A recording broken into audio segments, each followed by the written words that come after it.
Today, we're talking about a film that was so committed to being realistic, it feels less like a big-budget blockbuster and more like the world's most anxiety-inducing documentary. Das Boot from 1981. Now, the thing that initially drew me to this one was reading about the fact that since it takes place in a submarine, the entire crew agreed to not expose themselves to sunlight throughout the whole production.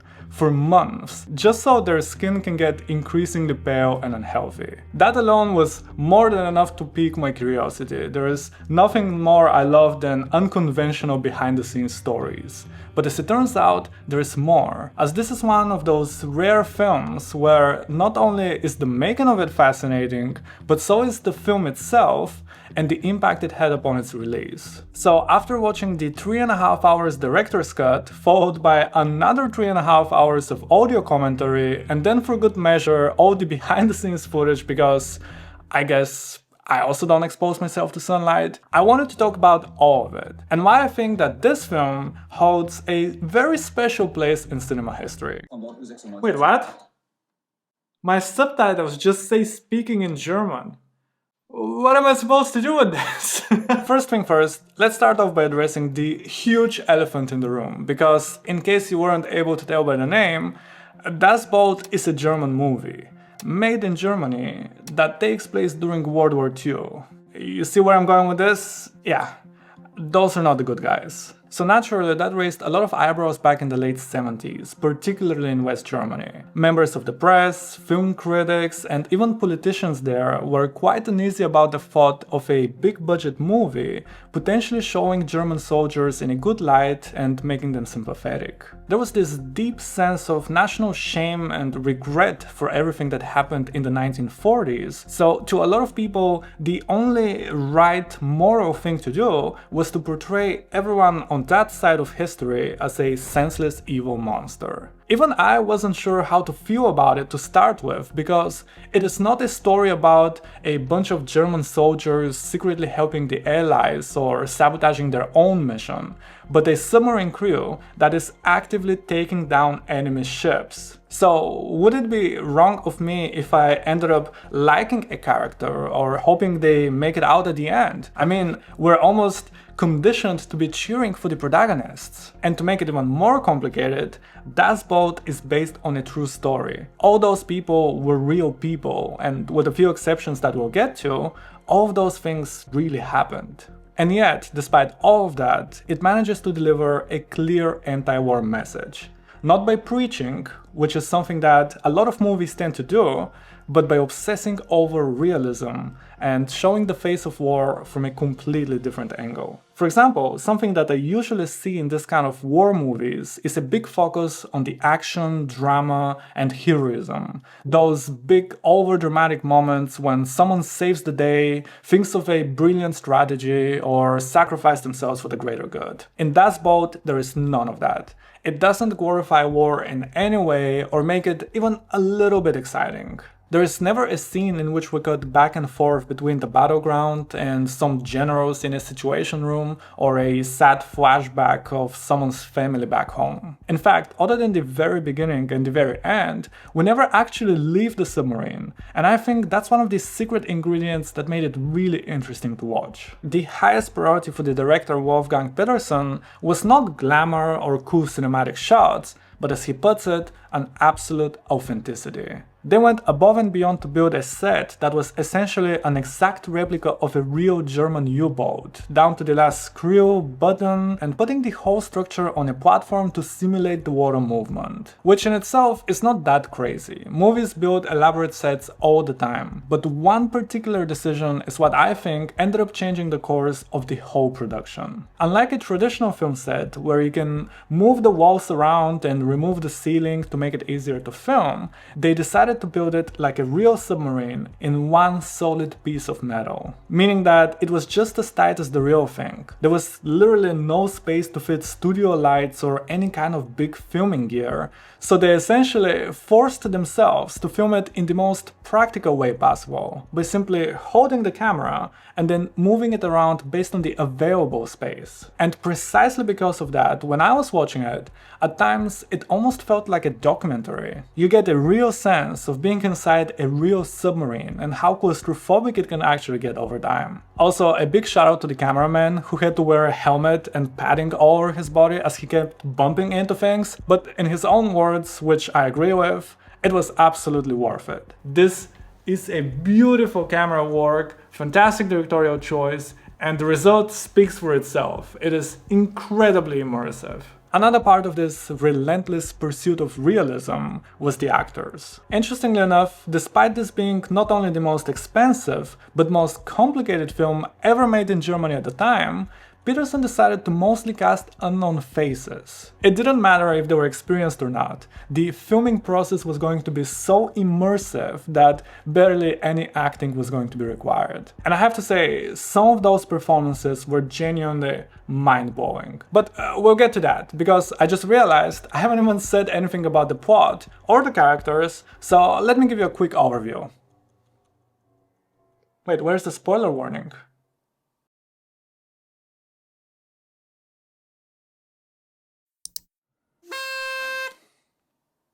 Basically, we follow a submarine crew on a high-risk patrol mission in the Atlantic Ocean.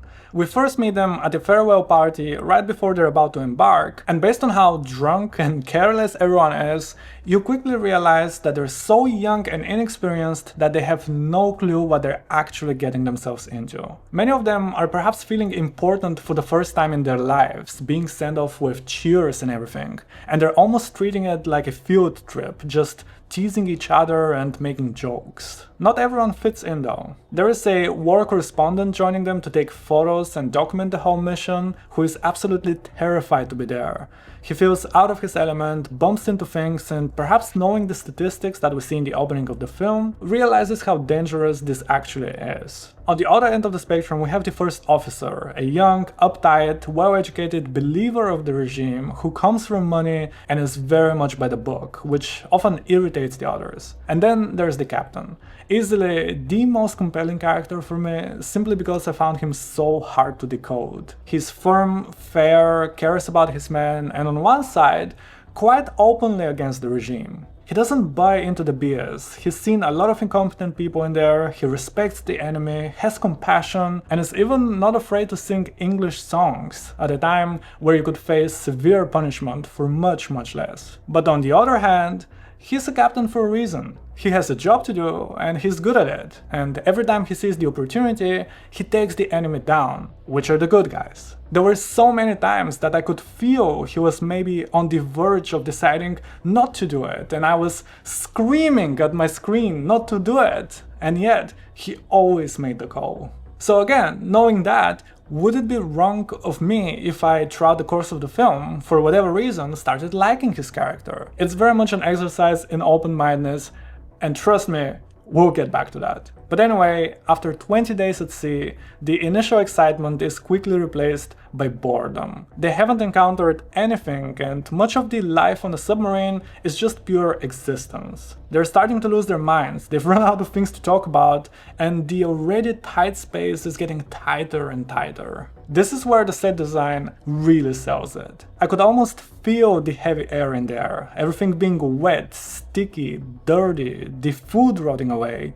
I found that perspective to be really interesting actually, the monotony and the boredom, because it's not the obvious choice in a war movie, and at some point, just like them, your brain starts craving any type of stimulation. So after all that nothingness, when they finally encounter an enemy ship, their initial reaction is excitement. Not necessarily because they're evil or bloodthirsty or anything like that, but because they have been starved of purpose for so long, they finally feel like they have one, without actually giving much thought to what they're committing in reality. The excitement quickly disappears though. Suddenly, as the tagline of the film says, the hunter becomes the hunted.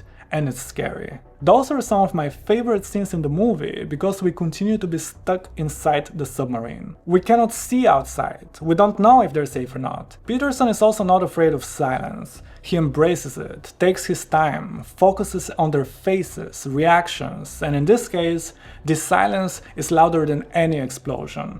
It's pure fear. Throughout the whole film, in the many different situations in which they encounter and attack enemies, I could never feel animosity, but more of a us or them situation, and in one particular scene that really shines. They encounter a convoy and sink 2 of their ships. Then there's a counterattack which forces them to dive deep and push the submarine to its absolute limits, resulting in one of the crew members having a panic attack and overall being a terrifying experience for everyone. After they go back up, however, they discover that the British tanker is still afloat, so they torpedo it again to fully sink it. But to their surprise, it turns out that the enemy sailors are still there, when they should have been saved by the rest of the convoy. They start swimming towards them and yelling for help, but the submarine crew is forced to back away and most likely leave them to drown. Now that moment really stuck with me for a few different reasons. Partially because of the reaction of the crew. Nobody was happy about that. Some of them were even crying, and the captain was angry that those lives could have been saved had the enemy dealt with the situation better. One thing is to lose a fair fight. They were almost conditioned to see it as a job, but what made an even bigger impression on me was realizing that in that exact moment, they could relate much more to the doomed enemy crew than to the people higher up on their own side. Those enemy crew members were just like them, stuck in the same submarine, in the same awful situation, and that could have easily been them. They're just tools in a pointless game, suffering the consequences of people higher up who might never end up facing them, and the next part of the film is where that becomes painfully obvious. After a series of dangerous encounters and learning a little bit more about the crew, like the chief engineer's wife who is sick back home and he's denied seeing her or calling her, or the young officer who's engaged with a French woman and is worried that the partisans might find about it, the only thing that is giving them hope is knowing that they're headed towards a port in France where they can finally rest for a bit. But the whole thing is shattered when the captain receives orders for an immediate change of plans. They have to resupply in Spain, and once they arrive, the disconnect is there. They're all dirty, tired, malnourished, coming from the darkness, and hearing about how hard war is from people in fancy uniforms and with endless amounts of food. I also noticed that the captain doesn't actually salute back, which I don't know if it was acceptable or not, but he's clearly so out of it, and is further demoralized when he learns that his request to have the war correspondent and the chief officer sent back home is denied. He wanted them out because he knew that based on the next part of the mission, they're all going to be pretty much doomed. They have been sent to an extremely dangerous area filled with a ton of enemy ships with basically no chance of making it through. Everyone knows it's pointless and dangerous to send them there, and yet they're being sent there like the tools they are. They're not people, they're weapons. At this point, I just felt this awful, frustrating lack of control. And sure enough, they get attacked and are sunk with the whole submarine losing power at the bottom of the ocean. During that part, I almost forgot I was watching a war movie because it felt more like a survival film. Super tense, water coming in, they're losing oxygen, but as all hope is lost, after hours of working on it, the chief engineer manages to fix it and they sneak out back to safety. Then finally, after all the trauma, stress, fear, near-death experiences, they sail back into the port, and in a dark, twisted irony, it gets raided by the Allies, and the majority of them die. For nothing. No triumph, no closure, it is just empty, awful, and pointless. And that is the feeling that lingers with you after spending 3.5 hours in that submarine. I'm gonna go for a walk. This is almost not a war movie, but a movie about people during war. I can see how some people may find it a bit boring since it is not that much about a plot or character development, but a lot more about the experience of being there. But even at 3.5 hours, I really liked it. I never felt like it dragged, and there's so much to like. The performances were amazing, even that fly hit its mark perfectly, the practical effects, the cinematography, there is so much to talk about. But what I wanted to finish off with is what happened after it was released.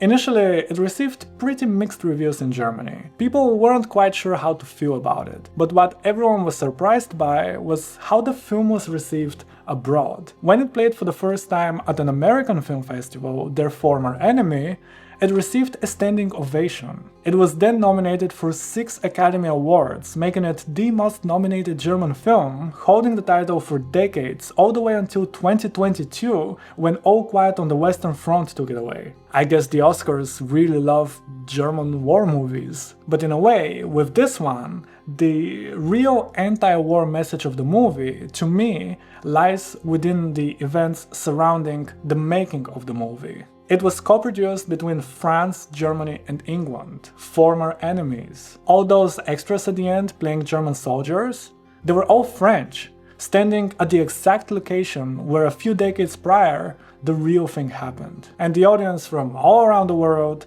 embraced it. So that's Das Boot. Have you seen it? Do you want to see it? What do you think about it? Let me know in the comments, I read all of them, and I'll see you in the next one.